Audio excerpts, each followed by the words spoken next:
Ini seorang pegiat pendidikan juga karena beliau juga dosen kan ya. Nah ini bagaimana ini melihat namanya talent readiness. Nah ini bagaimana kesiapan kita untuk tantangan masa depan yang semakin canggih. Ini kalau menurut seorang Prof. Khairul, masyarakat Indonesia itu bagaimana? Siap nggak sih? Monggo. Ya, baik, bismillahirrahmanirrahim. Assalamualaikum warahmatullahi wabarakatuh. Selamat sore dan salam sejahtera untuk semuanya. Cak Lontong, kemudian Chef, izin saya menyampaikan duluan. Ya. Boleh, monggo. Jadi saya membagi untuk digital talent readiness ya. Ini membagi menjadi dua. Mungkin mas-mas, mbak-mbak tidak perlu mencatat ya. Maksudnya gak nutut gitu. Tidak perlu mencatat, tidak perlu menulis rumusnya juga. Ini hanya garis besar dulu, nanti belum. Jadi ada dua definisi terkait dengan teknologi readiness dan nanti kita kaitkan dengan kesiapan kita di Indonesia. Yang pertama adalah level. Jadi sebenarnya kalau ditanya teknologi readiness level, maka kita berbicara level keempat. Level keempat. Jadi yang pertama itu digitization. Jadi mengubah analog menjadi digital. Itu level pertama. Level pertama. Level kedua adalah digitalization. Jadi setelah menjadi digital, bagaimana kita bisa memproses? Makanya di sana nanti ya mas-mas, mbak-mbak, adik-adik ada artificial intelligence. Nah, itu kan bisa diproses kalau kita udah menjadi digital. Yang ketiga yaitu digital transformation. Transformasi digital. Jadi kita bisa membuat bisnis dengan baik ya, karena setelah dianalisis oleh AI, bisnis paling baik misalkan jualan bakso atau jualan soto di Surabaya di sebelah mana ya, itu bisa dengan bisa AI. gitu ya. Betul. Nah, itu yang ketiga. Yang ketiga. Nah, yang empat. Readiness level itu yang tertinggi setelah itu semua terlampaui ya. Jadi sampai nanti muncul ya manajemen juga ada, analisis ekonomi di sana juga ada, dan teknologi readiness level itu memerlukan dua hal. Yang pertama skill dari teknologi, yang kedua adalah manajemen. Jadi harus dua-duanya. Nah kalau kita lihat Indonesia, itu yang pertama tadi sudah bisa. Jadi kalau anak-anak kita itu pinter programming, pinter teknologi, ya pinter banyak lah yang kita dari bisa analog ke digital sudah bisa lah. Sudah ya. bisa. Ya. Tapi yang kita sedikit kurang adalah manajemen, karena di sana perlu analisis, perlu kognitif. Jadi saya melihat ini yang harus diperjuangkan di Indonesia. Itu bisa kita lihat dari kampus misalnya ya, kita mengajar, itu mahasiswa kita itu pinter mendapatkan data, tapi tidak bisa menyimpulkan. Pinter mendapatkan data tapi tidak bisa datanya bagus lemah sekali dalam menyimpulkan. Iya, datanya bagus sekali, datanya bagus dan benar. Tapi kalau ditanya ini maknanya apa, itu masih kurang. Nah itu karena bagian itu yang menurut saya harus kita naikkan. Kalau mengenai teknik atau programming, semuanya itu pada pintar kita. Pada pintar. Kira-kira itu Cak Lontong ya. Tantangannya ke depan lebih ke manajemen itu tadi. Manajemen kognitif, analisis, amat menganalisa juga. Iya. Itu yang masih menjadi betul kelemahan saat ini juga ya, iya. berarti ya. Nah, bisa jadi paham. Ketika Prof. Khairul ngomong, saya jadi semakin paham bahwa banyak hal yang saya nggak paham. Yang ketawa ini pasti sama ini. Prof ini ngomong apa? Udah tenang aja, nanti kalau yang ibu-ibu ini untuk anak-anaknya, udah ibu-ibu gak usah mikir daki-daki, ini untuk anak-anaknya ke depan. Sekarang geser dulu. Ya, oke. Arnold. Yes. Ini Chef Arnold, ini kita melihat kondisi industri kuliner nih kita. Ini sama-sama tantangan ke depan bagaimana kita, kalau Prof. Chef Arnold ini melihat tantangan kita tadi kalau misalnya Prof bilang digitalisasi ya kan. Betul. Nah sekarang kita semua siapa yang pesan makanan lewat ojol, hampir semua. Nah, itu kan sudah mendigitalisasi dunia kuliner. Iya, Jadi iya. membuka restoran itu dulu itu lebih sulit. Kalau papa mamaku dulu kan punya restoran di Surabaya. Nah, bangkrut terus. Karena Karena kesulitan apa? membuka usahanya sulit, datanya nggak paham, manajemennya nggak dapat. nggak ngerti tapi makanannya enak. Pokoknya sok masak enak, Iya. buka usaha. Nah sekarang kalau misalnya kita lihat orang-orang buka dan juga berusaha, apalagi restoran, itu kan sangat gampang zaman sekarang. Cuma punya aplikasi, ya kan, sosial media, promosi lewat WhatsApp dan lain-lain, orang pesan. Iya benar. Nah pembayaran itu udah pakai kris. Terus habis gitu, kalau kita mau mempromosikan dulu, zaman dulu tuh pakai Yellow Pages. Diskon. Sekarang pasang iklan udah dulu. voucher dan lain-lain kan, jadi masyarakat semua udah memakai digitalisasi itu udah normal gitu kan. Nah, kalau usaha-usaha pasti ujung-ujungnya itu tetap produknya ya. Tadi dibilang sama profesornya, kalau misalnya kita bilang skillnya ya kan, manajemen dari bisnisnya sendiri, kognitifnya. Ya kalau makanannya semua jualan, Michael dimatiin. Oh, enggak. Sebentar. Halo, Cek. Yang sopan ya. Jangan ganggu-ganggu. Nanti ada tugasnya sendiri. Jadi yang pasti produknya ya kan. Kita harus tahu kita mau jualan apa, researchnya, kita mengimprove produk kita. Kalau kita ngomongin marketing secara digitalisasi kan sekarang udah ini ya kan. Nah kalau misalnya satu jualan kopi, semua jualan kopi gitu, apa yang lebih unggul? Gitu. Nah, berarti balik-balik ujung-ujungnya ke produknya itu. Kalau misalnya kita lihat dunia F&B, dunia kuliner sangat berkembang. Apakah kita sudah memakai teknologi-teknologi digital yang sudah ada? Platform-platform itu sudah ada. Tapi ujung-ujungnya tetap produk dan juga knowledge dari pelaku usaha tersebut. Pelaku usaha. Kuncinya tetap berawal dari pelaku usahanya. Betul. Teknologi itu hanya membantu di sisi marketing, memudahkan akses, transaksi gitu ya. Betul sekali. Dan itu Mama, ini kembali ke Prof dulu ya. Ya. Saya tuh penasaran tadi, masalah ke depan, masalah manajemen. Nah, seperti apa sih berarti yang harus kita siapkan di dunia pendidikan kita untuk anak-anak kita ini supaya masalah tadi tidak menjadi kendala lagi, menganalisa, kemudian manajemen dan sebagainya itu. Iya. Ini bagus sekali pertanyaan Cak Lontong ya. Aku suruh dong dada di sini.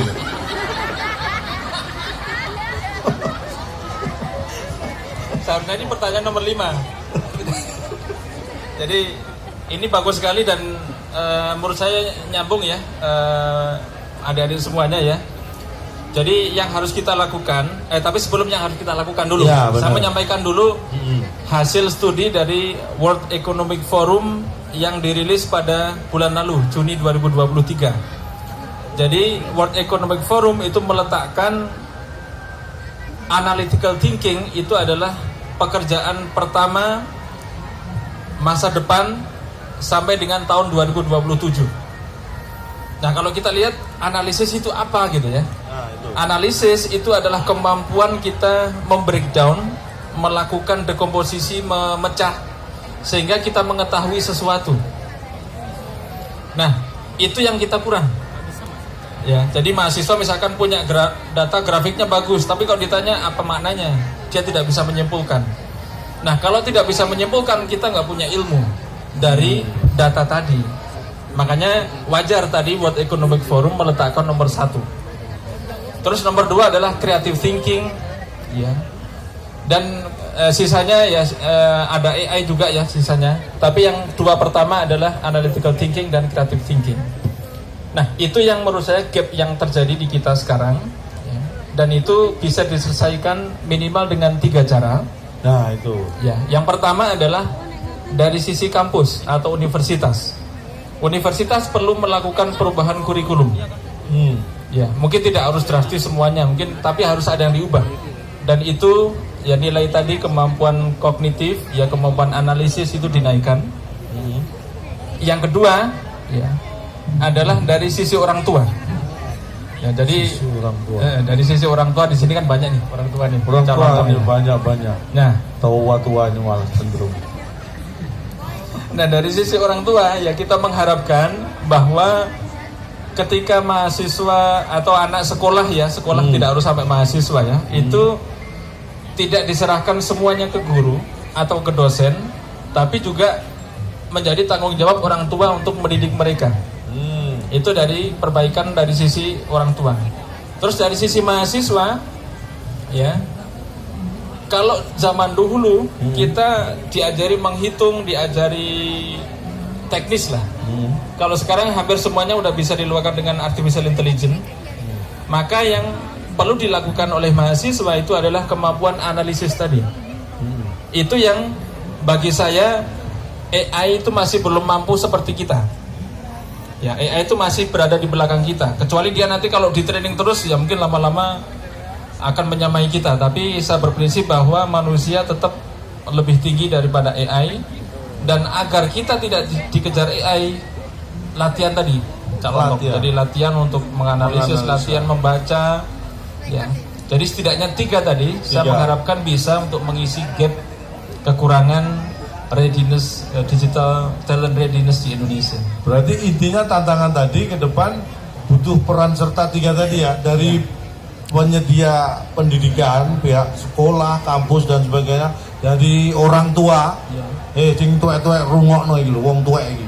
Peran pendidikan anak jangan dilepas begitu saja, tapi juga ikut aktif. Kemudian dari anak-anaknya sendiri yang menuntut ilmu. Berarti 3 harus bekerja bareng. Kalau nggak bekerja bareng, berarti nggak 3. Cek bentar. Tapi Prof, kalau misalnya itu kan secara platform dan juga kita benar. Loh, ini mau tanya. Aku mau tanya. Terus saya ngapain? Oh, bentar. Ya nggak apa-apa, nggak apa-apa. Tapi kalau kerjaan saya masih aman kan ke depannya. Enggak, tadi World Economic apa tadi? Forum. Ya. World Economic Forum di Juni 2023 merilis apa itu? Merilis 10 ranking teknologi masa depan. 10 ranking teknologi masa depan. Mau tahu? Ikuti talkshow kita bulan depan. Oh enggak, biar penasaran. Bisa disebutin nggak? Iya. Oh, perlu disebutin. Oh perlu, biar ibu-ibu melek, jadi sebutin ini. Dengerin. Jadi ini kalau ini boleh dicatat ya. Nah, ini boleh dicatat. Bu, Jadi- catat Bu. Itu nih di gegere depannya lo joret-joret dulu nggak apa-apa. Buat nyatet. Jadi dari 10 ini saya melihat 7 itu terkait dengan Telkom. 7 terkait dengan Telkom atau Telkom. telekomunikasi dan digital ya. Jadi yang pertama ya itu kita sebut sebagai flexible battery. apa itu? Jadi baterai tapi bisa untuk berbagai aplikasi, bisa untuk baju, bisa untuk kendaraan, bisa untuk device, bisa untuk handphone, bisa untuk macam-macam. Dulu. Jadi itu yang pertama, maksudnya yang pertama baterai. baterai. Terus? Nah, berarti kan ini terkait dengan telekomunikasi juga kan baterai karena nanti aplikasinya untuk transmisi dan sebagainya. Yang kedua itu adalah generative AI. Nah, ini terkait dengan pertanyaan Chef Arnold tadi ya. Jadi Bapak dan Ibu semuanya adik-adik juga ya. AI terbagi menjadi 2, ada generatif sama non generatif. Tadi yang bisa bikin konten kreator ya itu adalah generatif AI. Bisa melukis. Bisa bikin puisi. Benar. Bisa mengarang, ya. Bisa bikin video, itu generatif AI. Masak? Bikin resep mungkin bisa. Bikin resep bisa. Tapi masaknya tetap butuh saya. Ya. Makanya kalian Masaknya semua tetap sekolah beda. masak silakan. Keterampilannya ya. Nah itu generatif AI dan ini nomor 2. Nomor 2 generatif AI. Terus 3? nomor 3 sustainable aviation fuel. Jadi bahan bakar penerbangan. Jadi ini penyumbang CO2 terbesar ternyata. Kalau di darat kita bisa mengganti dengan mobil listrik, motor listrik, tapi di pesawat tidak bisa ada pesawat listrik. Jadi sekarang yang dihadapi oleh dunia adalah bagaimana membuat bahan bakar ramah lingkungan untuk pesawat, untuk penerbangan. Ya, saya pikirkan nanti. Oke, sekarang yang keempat. Yang keempat ini agak terkait dengan kimia dan biologi ya. Jadi Apa itu? mendesain virus tapi bermanfaat. Jadi virus yang bisa mengobati ya. Ini berkaitan dengan kesehatan. Berkaitan dengan kesehatan. Rekayasa virus. Jadi 10 saya lupa menyampaikan 10 teknologi ini di ranking berdasarkan manfaat kepada manusia, manfaat kepada industri, manfaat kepada kehidupan. Di ranking dari yang paling banyak memberikan manfaat kepada semua itu tadi. Itu tadi yang keempat, yang kelima. Yang kelima adalah metaverse for mental health. Jadi metaverse tetapi untuk pengobatan juga. Jadi bukan hanya untuk mungkin main-main juga bisa ya, tapi tren masa depan adalah bagaimana metaverse itu bisa mengurangi orang stres. Metaverse bisa ya diskusi dengan dokter juga. Itu yang kelima. Yang keenam adalah wearable plant sensor. Jadi sensor, kalau sekarang kita melihat tanaman itu bisa dipanen dari satelit atau dari drone yang terbang. Di masa depan itu sensor ada di daun-daunan langsung. Jadi lebih dekat kepada tanah, lebih dekat kepada suhu di tanamannya itu sendiri. Jadi lebih akurat. Lebih akurat. Ya. Benar. Terus 7. yang nomor 7 ini kita sebut spatial omics. Spatial omics itu bagaimana sel itu menggambarkan dirinya sendiri. Jadi image untuk sel. Jadi terkait dengan kedokteran juga dan biologi. Tidak terkait dengan telkom di sini. Atau mungkin bisa juga kalau dikonekkan ya nanti. Bisa apa aja bisa dikonekkan. Betul. Yang ke-8 adalah flexible neural electronic. Jadi kalau misalkan Bapak dan Ibu pernah lihat banyak ya di film-film banyak. Jadi elektronik yang dikaitkan dengan saraf kita. Ya kan, misalkan di film Spider-Man juga ada yang octopus kan. Iya. Terus kemudian Matrix juga ada.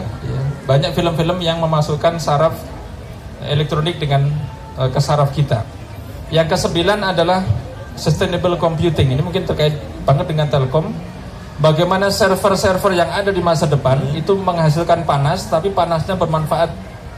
Ya misalkan dipakai untuk di negara dingin, dipakai untuk pemanas ruangan, pemanas rumah begitu ya. Tapi sekarang kan masih belum dimanfaatkan. Nah itu tren ke depan server-server itu ya tidak lagi membuang panas ya. Panasnya bisa Kita targetnya adalah net zero energy. Terus yang terakhir adalah AI lagi. Tapi ini AI untuk kesehatan, disebut sebagai AI facilitated healthcare. Jadi Bapak dan Ibu bisa membayangkan dari 10 tadi ya, terkait kesehatan itu banyak sekali. Terkait makanan, karena tren ke depan itu adalah kalau terkait manusia harus menjamin kesehatan, kemudian clean water, jadi air bersih, sama terkait dengan food, ya, terkait dengan makanan, kalau terkait dengan manusianya. Nah kira-kira itu nih 10 teknologi sampai dengan tahun 2027. Tambah mumet. Sengaja tak bikin mumet. Sekarang Chef, sing santai-santai jangan. Jangan ikut AI malah biar santai kok malah ngomong AI. Ini kasihan wajahnya mumet. Nih, ini pengalaman deh kemarin di Master Chef ya kan. Ini kita sebenarnya pengennya memberi semangat. Kalau jadi juri, ketemu peserta, itu kan pasti ada secara mental yang down, yang secara ilmu mungkin kurang. Nah, ini sebagai seorang yang dianggap senior, bagaimana memotivasi, kemudian juga mengarahkan itu gimana? Pengalaman di Master Chef kemarin. Dimati loh mas. Enggak. Jadi kalau misal kontestan ikut Master Chef itu nggak gampang, karena mereka harus di karantina. Terus mereka harus masak terus, mereka nunggu, ada waktu nunggunya, ya kan. Jadi mereka juga waktu di saat karantina itu mereka tidak berkomunikasi dengan keluarga dan juga teman-temannya karena handphonenya disita. Gitu. Jadi yang menang itu bisa-bisa 3-4 bulan itu nggak pegang handphone, cuman weekend dikasih telepon gitu. Jadi mereka bisa stres juga gitu. Orang-orang kan nggak bisa perform, happy terus, senang terus, atau sedih terus gitu kan. Jadi mereka kadang-kadang merasa jenuh. Jadi mental health-nya juga betul. Nah, dites gitu ya. Cara kita memotivasi ya pasti kalau yang penonton lihat di kamera itu kan 2 jam 3 jam. Juri datang makan dibayar ngomel-ngomel, ya kan? Ternyata gitu. Loh, itu yang di TV kan. Iya. Berarti saya bisa berarti datang di ngomel-ngomel dibayar. Iya, makanya masuk TV. Itu malah pinter itu. Ngomel terus itu. Jadi kalau kita nggak kelihatan di kamera, kita tetap approach kan, kita juri juga pasti ada di tempat lokasi syuting mereka masak, kita awasi. Ya kita komunikasi, kita tanya gitu loh. Kok biasanya makanannya di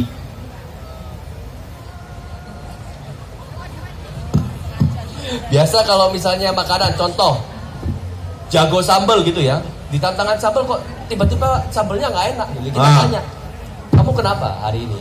Oh, Kita juga bisa lihat mood mereka kan. oh karena masa itu Pak, mood berpengaruh ya?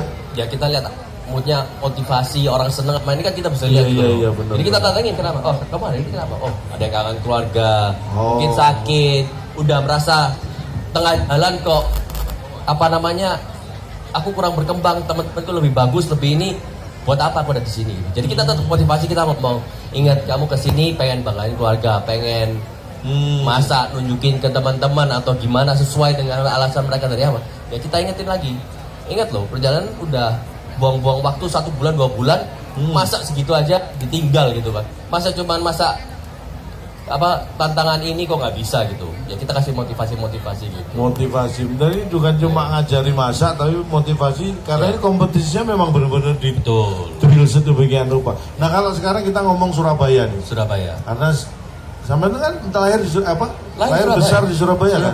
Surabaya. Jadi pasti paham lah bagaimana nih berkaitan dengan anak muda kuliner ke depan. Nah. Kira-kira ada nggak pandangan dari seorang Chef Arnold Kalau untuk pandangan anak gini, muda Indonesia? Surabaya. Pandangan anak-anak, nah